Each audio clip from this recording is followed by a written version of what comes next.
ఓం శ్రీమాత్రే నమః. ఈరోజు వీడియోలో తిరుప్పావై గురించి. తిరుప్పావై అనగానే గుర్తుకు వచ్చేది గోదాదేవి కథ. ముందుగా గోదాదేవి కథ గురించి తెలుసుకొని తిరుప్పావై మొదటి పాశురము దాని యొక్క భావం గురించి తెలుసుకుందాము. తమిళనాడులోని శ్రీవిల్లీపుత్తూరులో విష్ణుచిత్తుడనే భక్తుడు ఉండేవాడు. ఈ విల్లీపుత్తూరులోనే శ్రీకృష్ణుడు మర్యాకు మీద తేలియాడుతూ లోకాన్ని రక్షించాడని నమ్మకము. అందుకే ఇక్కడి ఆలయంలోని ప్రధాన దైవము ఆ చిన్ని కృష్ణుడే. విష్ణుచిత్తుడు నిత్యం ఆ కృష్ణునికి పుష్పమాలలని అర్పిస్తూ ఉండేవాడు. విష్ణుచిత్తుడి యొక్క అసలు పేరు భట్టనాథుడు.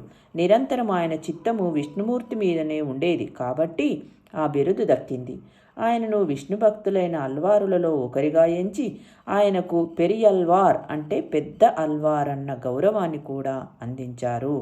అలాంటి పెరియల్వారు ఒకసారి తులసి మొక్కల కోసం పాదులు తీస్తుండగా ఒక పాప కనిపించింది. ఆమెను సాక్షాత్తు భగవంతుని ప్రసాదంగా భావించి ఆమెను పెంచుకోసాగాడు విష్ణుచిత్తుడు. ఆమెకు కోదై అంటే పూలమాల అన్న పేరుతో గారాబంగా పెంచసాగాడు విష్ణుచిత్తుడు. ఆ పేరే క్రమంగా గోదాగా మారింది. గోదాదేవి చిన్ననాటి నుంచి కృష్ణుడి యొక్క లీలలను ఆడుతూ పాడుతూ పెరిగింది. యుక్త వయస్సు వచ్చేసరికి ఆ భక్తి కాస్త ప్రేమగా మారిపోయింది. కళ్ళు మూసినా తెరిచినా నల్లనివాడే కనిపించసాగాడు. తన చుట్టూ ఉన్న స్నేహితురాళ్ళంతా ఒకప్పటి గోపికలని, తానుండే విల్లీపుత్తూరు ఒకనాటి గోకులమని భావించసాగింది. అంతేకాదు తన తండ్రి విష్ణుచిత్తుడు రోజు భగవంతుని కోసం రూపొందించే మాలలను ముందు తనే ధరించి తనలో ఆ కృష్ణుని చూసుకొని మురిసిపోయేది. ఈ దృష్టం ఒకరోజు విష్ణుచిత్తుని కంట పడనే పడింది. తన కూతురు చేసిన పని వల్ల ఇన్నాళ్ళు ఆ దేవదేవుని పట్ల అపచారం జరిగిందని బాధపడ్డాడు. కానీ ఆ రోజు కృష్ణుడు అతనికి కలలో కనిపించి గోదాదేవి సాక్షాత్తు భూదేవి అవతారమేనని, ఆమె వేసుకున్న మాలలను ధరించడం వల్ల తనకు అపచారం కాదు కదా, ఆనందం కలుగుతుందని తెలియజేశాడు. ఇలాంటి సంఘటనలన్నీ గోదా మనసులో కృష్ణ ప్రేమని మరింతగా పెంచాయి. తనకు పెళ్ళంటూ జరిగితే ఆయనతోనే జరగాలని అనుకుంది. అందుకోసం ఒకప్పుడు గోపికలు చేసిన కాత్యాయని వ్రతాన్ని మొదలుపెట్టింది. ఈ వ్రతం చెయ్యాలంటే ఆహారానికి, అలంకారానికి సంబంధించిన చాలా కఠినమైన నియమాలని పాటించాల్సి ఉంటుంది. అలా గోదాదేవి తన వ్రతాన్ని పాటించడమే కాకుండా తన చెలికత్తెలని కూడా ప్రోత్సహించింది. తన స్నేహితురాళ్లను మేలుకొలిపేందుకు, వారికి వ్రత విధానాలను తెలియజేసేందుకు, తనలో కృష్ణభక్తిని వెల్లడించేందుకు 30 పాశురాలను పాడింది గోదా. అవే ధనుర్మాసంలో ప్రతి వైష్ణవ భక్తుని ఇంట్లోనూ వినిపించే తిరుప్పావై. ఇలా సాగుతున్న గోదాదేవి ప్రేమకు ఆ కృష్ణుడు లొంగక తప్పలేదు. దాంతో ఆయన విష్ణుచిత్తునికి కనిపించి గోదాదేవిని శ్రీరంగానికి తీసుకురమ్మని, అక్కడ రంగనాథునిగా వెలిసిన తాను గోదాదేవిని వివాహం చేసుకుంటానా అని చెప్పాడు. శ్రీరంగంలోని ఆలయ అర్చకులకు కూడా ఈ విషయాన్ని తెలియజేశాడు.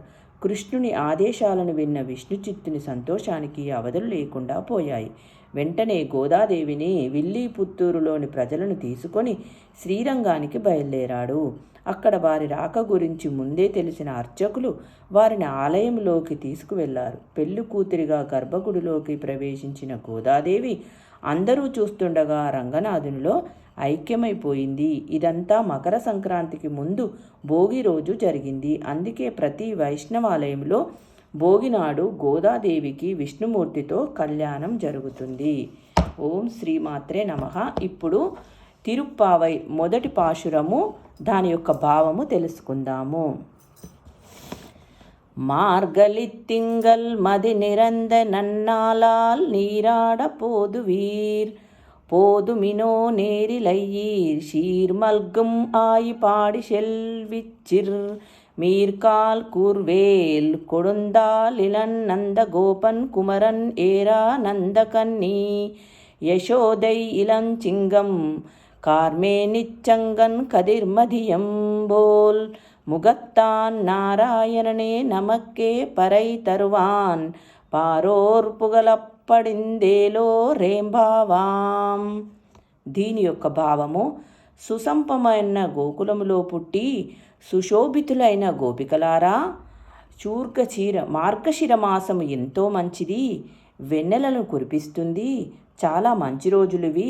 శూరుడైన నందగోపుని కుమారుడును, విశాల నేత్రియగు యశోదకు బాలసింహం వంటి వాడును, నల్లని మేఘం వంటి శరీరమును, చంద్రుని వలె ఆహ్లాదకరుడును, సూర్యుని వలె తేజోమయుడును అయిన నారాయణుడే తప్ప ఇతరులను కోరని మనకు ఆ స్వామి వ్రతమునకు కావలసిన ఇచ్చుటకు సిద్ధపడినాడు. కావున మీరందరూ ఈ వ్రతంలో ప్రవేశించి లోకము ప్రకాశించినట్లుగా దానికి అనుకూలమైన మార్గలి స్నానము చేయు కోరిక గల వారందరూ ఆలసింపక శీఘ్రముగా రండని శ్రీ గోదాదేవి గొల్ల కన్నెలందరినీ ఆహ్వానించుచున్నది అని ఈ మొదటి పాశురం యొక్క భావము. ఓం శ్రీమాత్రే నమః. రేపటి వీడియోలో రెండవ పాశురము దాని యొక్క భావము తెలుసుకుందాము.